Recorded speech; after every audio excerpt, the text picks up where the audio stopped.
साहिल ने साक्षी की हत्या की। उसके बाद वो जाकर चैन की नींद सोया।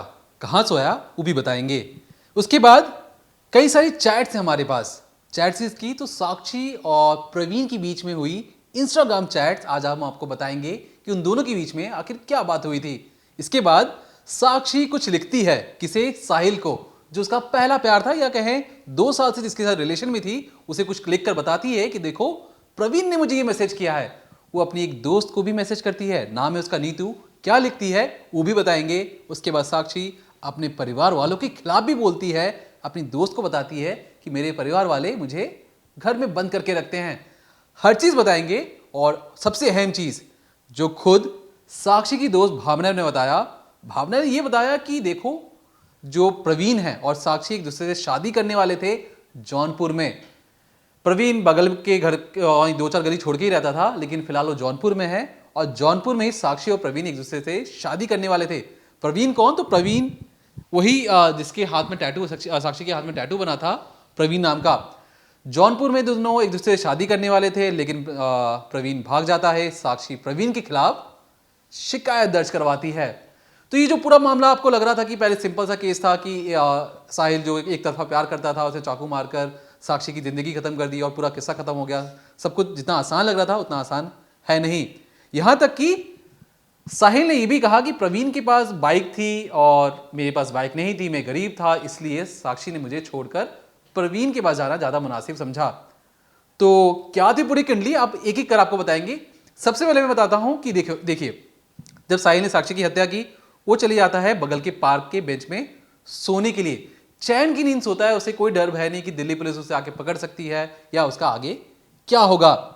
इसके बाद वो बुलंदशहर के लिए निकल जाता है, लेकिन बुलंदशहर जाने से पहले पहले गुप्ता कॉलोनी, वहीं जहां उसने हत्या की उसके बगल में कुछ ही दूर पर गुप्ता कॉलोनी है, उसके नाले में वो चाकू फेंक भी देता है। मीडिया रिपोर्ट्स की माने तो चाकू बरामद कर लिया गया है दिल्ली पुलिस द्वारा। जल्द ही इस पर सबूत के तौर पर इसे कोर्ट में पेश किया जाएगा और इसके खिलाफ यूज किया जाएगा साहिल के। अब बात करते हैं वो चैट्स के बारे में जो तहलका मचा रही हैं। किसके बीच में हुई है? साक्षी, प्रवीण और साहिल और जो साक्षी की दोस्त नीतू। एक एक कर बताते हैं कि चैट्स में क्या क्या बातें हुई, तफसील से सुनिएगा। अब ये जो इंस्टाग्राम चैट सामने आ रही हैं साक्षी की प्रवीण के साथ, नीतू के साथ, साहिल के साथ, इन्होंने जो ये केस है उसमें थोड़ा सा ट्विस्ट ला दिया है, केस को मोड़ दिया है, जिसकी वजह से पुलिस भी अब इस केस को एक अलग एंगल से जांचने की कोशिश कर रही है।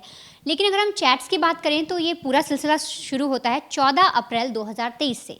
यानी कि भले जो साहिल है उसने 15 दिन पहले चाकू खरीदा, लेकिन कहीं ना कहीं इस पूरे हत्याकांड की जो नींव है, जो एक सोची समझी, जिसे हम साजिश कह सकते हैं, ये सोच सकते हैं कि एक प्लानिंग जो साहिल ने की वो बहुत पहले से अप्रैल में ही शुरू हो गई थी। आधा महीना ही बीता था अप्रैल का, तब से ये कह सकते हैं कि साहिल के दिमाग में पनप गया था कि उसे साक्षी को मारना है, क्योंकि बहुत सारी चैट्स ऐसी आई हैं।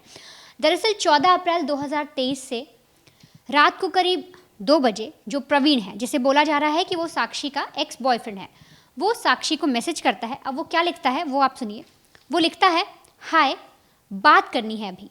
अब उस रात जब वो मैसेज करता है उसके बाद वो एक वीडियो कॉल भी करता है। वीडियो कॉल नहीं होता तो ऑडियो कॉल भी करता है। वो दोनों तरीके की कॉल करता है। लेकिन अब इसमें ये कह सकते हैं कि साक्षी या तो फ़ोन देखती नहीं है या फिर जानबूझकर उठाती नहीं है।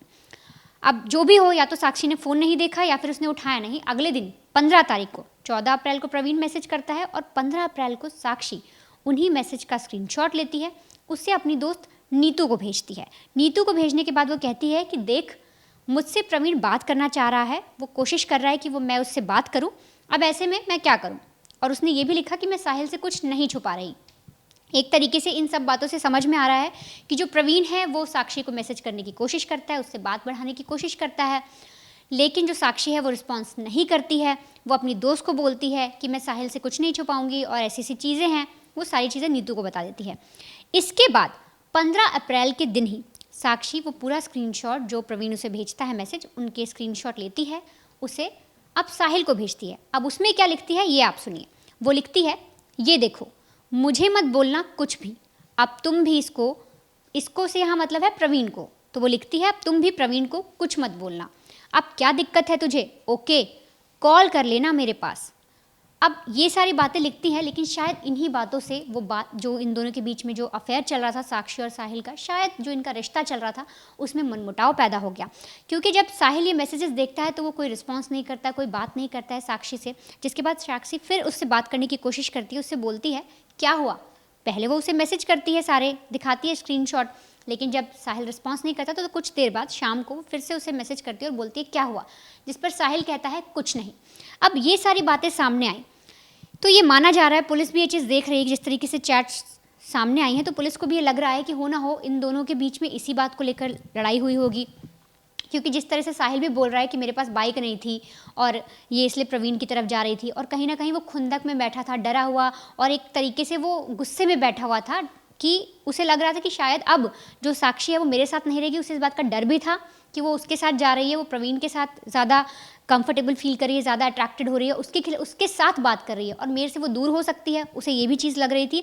और दूसरा, उसे ये चीज़ लग रही थी कि अब इन दोनों का कुछ ना कुछ एंगल है, क्योंकि ये मुझे इस तरह से मैसेज भेज रही है, भले हो सकता है ये उस तरह से मैसेज वहाँ रिप्लाई नहीं करी हो, लेकिन कहीं ना कहीं ये दोनों एक दूसरे के साथ हैं या मुझे धोखा दिया जा रहा है, इस तरह की चीज़ें साहिल को फील हुई। तभी शायद उसने ये सारी चीज़ें महसूस की। उसके बाद उसने साक्षी को मार दिया। लेकिन यहाँ पर जिस तरह से उसने साक्षी को मारा और जिस वजह से मारा, अगर ये भी एक वजह है तो ये जस्टिफाई नहीं हो सकती, क्योंकि उसने एक लड़की को मार दिया है, इतनी बेरहमी से मार दिया है और बहुत ही एक तरीके से घिनौना अपराध उसने किया है। और फिलहाल पुलिस इन सब तरीक़ों से, अब जो चैट सामने आई हैं उससे जाँचने की कोशिश कर रही है कि आखिर क्या हुआ। और ये चैट्स यहीं पर ख़त्म नहीं होती। यहाँ पर एक एंगल, जैसे दीपक ने आपको पहले बताया कि उनके जो फैमिली को लेकर जो चीज़ें सामने आ रही हैं कि शायद साक्षी का अपनी फैमिली के साथ भी कुछ ठीक नहीं था। और ये ठीक नहीं, ऐसा हम नहीं कह रहे, ये कुछ रिपोर्ट्स में आया और कुछ ऐसी चैट सामने आई हैं जिसमें ये चीज़ें पता लग रही हैं। वो चैट क्या है, आप पहले ये समझिए कि वो जो साक्षी है वो अपनी दोस्त नीतू को, जिसे कहा जा रहा है उसकी बेस्ट फ्रेंड है या अच्छी दोस्त है, उसे अपने पेरेंट्स को लेकर, अपने पिताजी को लेकर किस तरीके के मैसेज करती है इंस्टाग्राम पर। पहले आप वो भी देखिए। देखिए, जैसा कि वनिता ने बताया कि जो साहिल है वो बात नहीं कर रहा था, साहिल रूठा हुआ था, उसे लग रहा था कि वो बहुत दूर जा रही है। लेकिन ये तो बात हुई साहिल की। अब ये जो पूरी जो बात है, ये 14 और 15 अप्रैल के दरमियान की बातें हैं, जिसमें साहिल बार बार उसके टोकने पर, बोलने पर कि तुम मुझसे बात क्यों नहीं कर रहे हो, क्या हुआ, कुछ जवाब वहाँ से नहीं आता है। उसके बाद 6 मई 2023 एक चैट और है हमारे पास।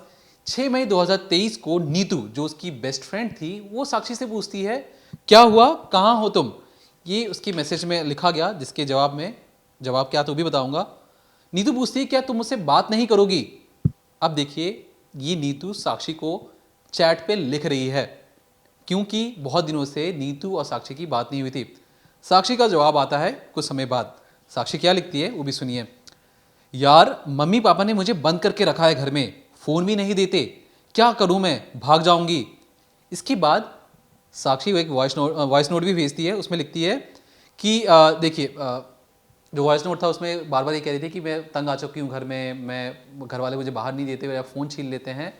अब जब ये सारी चीज़ें सब सामने आई, जब एक पिता के खिलाफ या घर वालों के खिलाफ लड़की ने जब चैट जो चीज़ें सबके सामने आई, तो रिपोर्टर्स और जितने भी ग्राउंड में जितने भी रिपोर्टर्स हैं, जिन्होंने पूछा उनके माँ बाप से कि देखिए ऐसा क्यों, तो पिता कहते हैं कि देखिए हर घर में थोड़ी बहुत नोकझोंक तो चलती रहती है, इसका मतलब ये थोड़ी है कि हम हर रोज़ साक्षी को घर में बंद कर देते हैं। छोटी मोटी जो बातें होती है डांटने के लिए, समझाने के लिए, हम उसे बंद कर देते हैं। ये बात उसने कही। और जब रिपोर्टर ने पूछा कि बताइए कि क्या आप साहिल को जानते थे, साहिल का नाम आपने पहले कभी सुना था, तो सीधे तौर पर, अभी उनकी एक माता जी का भी इंटरव्यू आया, उसमें भी उन्होंने कहा कि सीधे तौर पर कहा कि देखिए हम नहीं जानते साहिल को। जितनी भी जो बात लोग कह रहे हैं कि हम साहिल को पहले से जानते हैं, बिल्कुल नहीं जानते।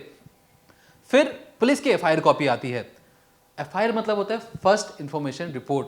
पुलिस को जो साक्ष्य मिले, जो उन्होंने लोगों से पूछताछ की, जो बातें की, उसके आधार पर एक रिपोर्ट बनाई जाती है, जिसे एफआईआर कहा जाता है। एफआईआर में साक्ष्य के पिता ने क्या कहा वो भी चलिए आपको बताता हूं। ये जो चीजें मैं आपको बताने जा रहा हूं, ये साक्ष्य के पिता ने कहा है एफआईआर में लिखा है उन्होंने। जब भी वो साहिल का जिक्र करती थी, हम उसे समझाते थे कि अभी उसकी पढ़ने लिखने की उम्र है, उसकी उम्र बहुत ज़्यादा नहीं है, वो इन सब चीज़ों में ना पड़े। आगे वो लिखते हैं कि जब भी उसको हम समझाते थे, वो नाराज़ होकर अपनी दोस्त नीतू के पास चली जाती थी। साक्षी पिछले 10 दिनों से नीतू के पास ही थी। इसके बाद नीतू ने बताया कि उसकी हत्या साहिल ने कर दिया है। अब जिस तरीके से फ़ोन में अपनी दोस्त नीतू को बताती है कि मेरे घर वाले मुझे घर पे नज़रबंद रख रहे हैं, मेरा फ़ोन छीन लिया है, मैं क्या करूं, मैं कहाँ भागूं, वॉइस नोट भेजे जाते हैं अपनी दोस्त को। फिर पहले जो पिता थे मना करते हैं कि हम नहीं जानते साहिल को, लेकिन एफआईआर की कॉपी में वो कहते हैं कि देखिए वो बार बार साहिल का नाम लेती थी, हर रोज़ साहिल का नाम लेती थी, इस वजह से हमने उसे घर में नज़रबंद कर दिया, फ़ोन छीन लिया, हमने कहा कि तुम्हारी पढ़ने लिखने की उम्र है। यहाँ तक कि जब जितनी भी हमने जो मीडिया वाली रिपोर्ट्स देखी है, जितनी वीडियोस देखे, उनके पिता का बार बार यही कहना था, देखिए हमारी बेटी ने 10वीं पास कर लिया है, हमारी बेटी को वकील बनना है, हम चाहते हैं, उसका सपना तो वकील बनना, लेकिन वो हमारे जो रोज़मर्रा की चीज़ें उसमें मदद भी करती थी, पैसे कमा के लेके आती थी, लेकिन उसका जो सपना था वकील बनना, हम उसकी मदद भी करना चाहते थे। अब ऑन द कैमरा तो जो चीज़ें वो बता रहे थे वो एफआईआर की कॉपी से बिल्कुल इतर है, जो चैट सामने है उससे भी बिल्कुल इतर है, कि यहाँ तक इससे ये समझ में आता है कि साहिल के माफ़ कीजिए साक्षी के घर वालों को पता था कि साहिल कोई लड़का है जिससे साक्षी रिलेशन में है, और बार बार जब भी उसका वो नाम लेती थी तो इस वजह से घर में दिक्कतें होती और बार बार उसको सजा देने के तौर पर उसे बंद भी कर दिया जाता था। अब इसमें जो प्रवीण वाला जो एंगल आ रहा है उसे भी अगर आप गौर से समझेंगे तो पता लगेगा कि वो प्रवीण से शादी भी करने वाली थी, लेकिन प्रवीण भाग जाता है।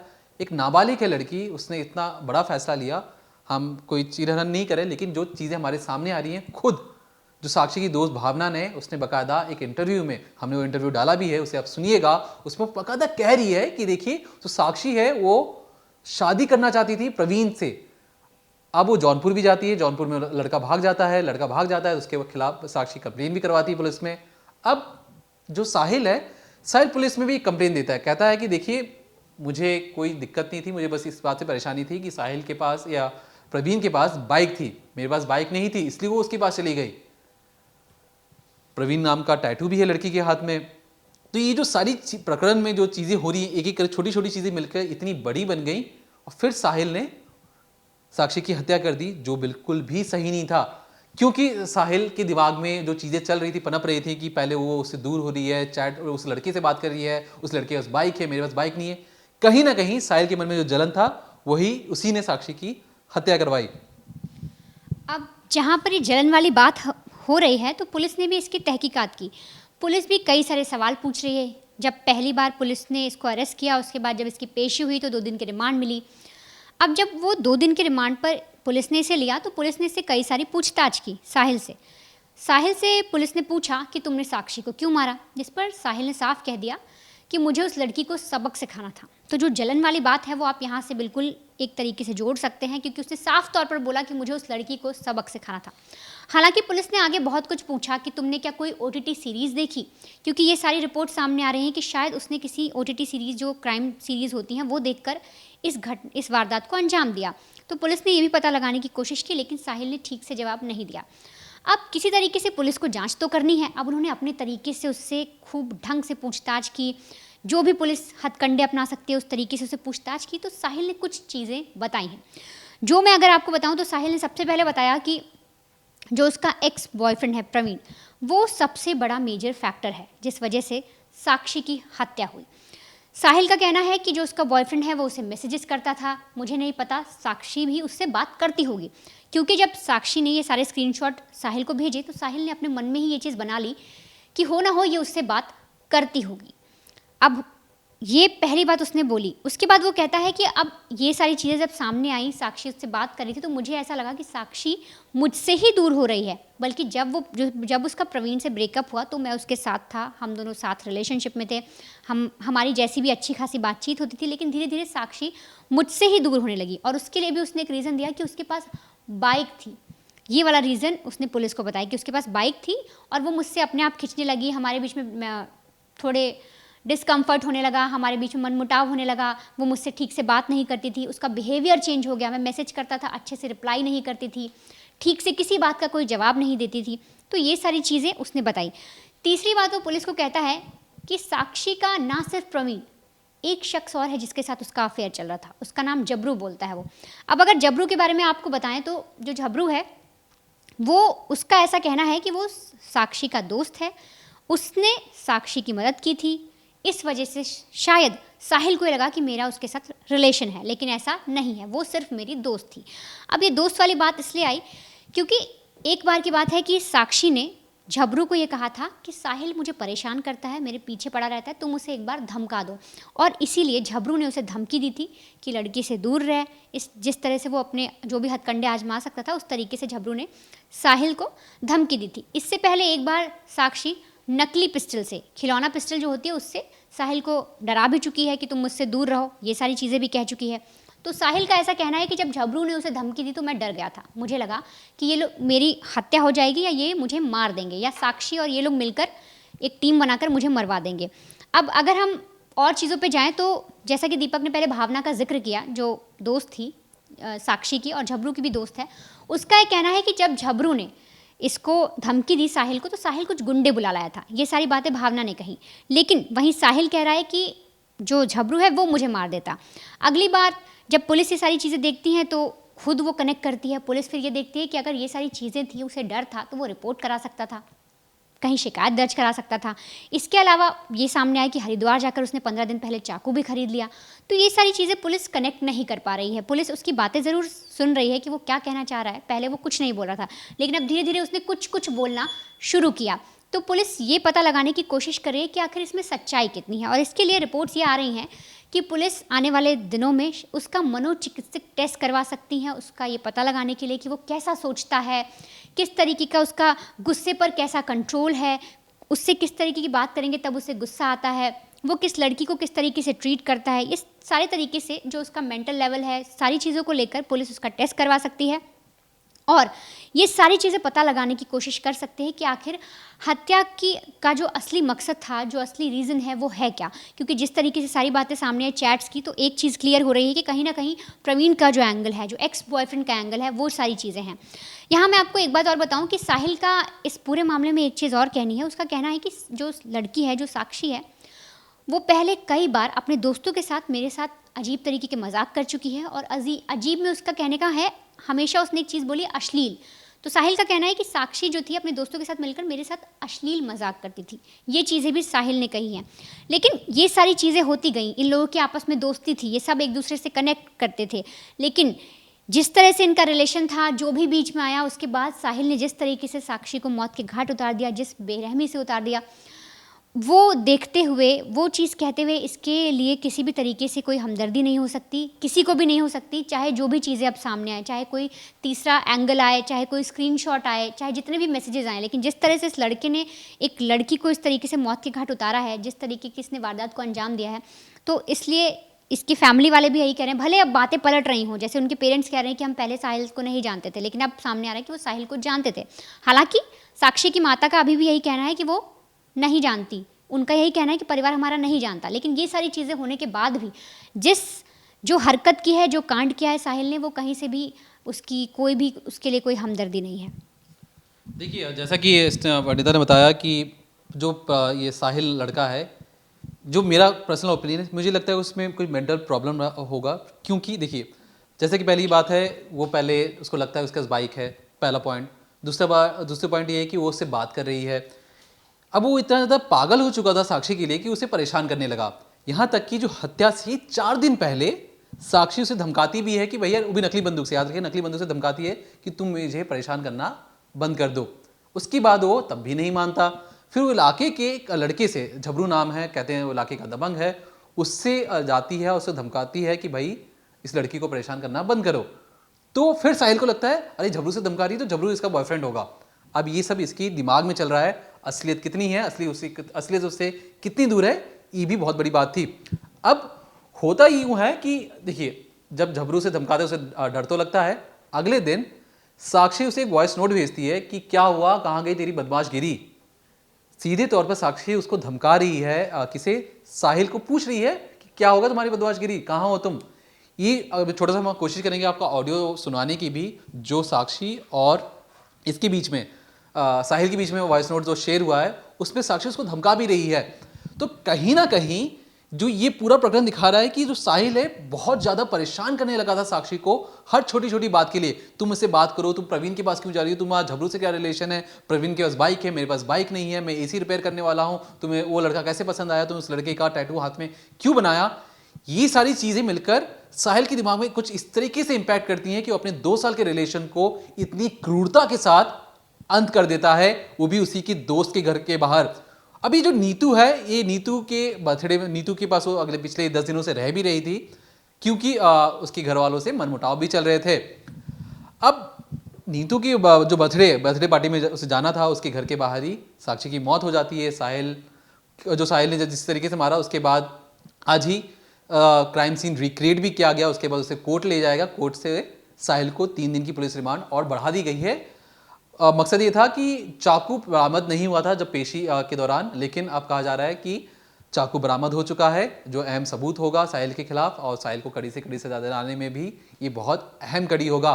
तो ये पूरी जो 2021 में प्यार शुरू हुआ साहिल और साक्षी के बीच में, लेकिन 14 अप्रैल 2023 पहली बार जब हाय आता है इंस्टाग्राम चैट पर, प्रवीण द्वारा साक्षी को वीडियो कॉल या ऑडियो कॉल किया जाता है। तो ये जो 28 मई को जो वारदात हुई है, क्या ये बहुत 1.5 महीने पहले ही इस पूरी वारदात की प्लानिंग या कहें शुरुआत हो चुकी थी, जब पहली बार प्रवीण ने इंस्टाग्राम चैट के जरिए साक्षी को कांटेक्ट किया था। खैर, 3 दिन की पुलिस रिमांड में है साहिल और चाकू बरामद कर लिया गया है। अब पुलिस और गहन से जांच कर रही है और जानना चाहती है कि कहीं मेंटली रिटार्डेड या कहीं मेंटली परेशान तो नहीं है। साइकेट्रिक बुलाए जा रहे हैं इसकी दिमाग की जांच के लिए। क्यों इसकी हर बार इतना शकी और जलन होने की वजह से साहिल ने साक्षी की हत्या कर दी। ज्यादा जानकारी के लिए देखते रहिए क्राइम तक।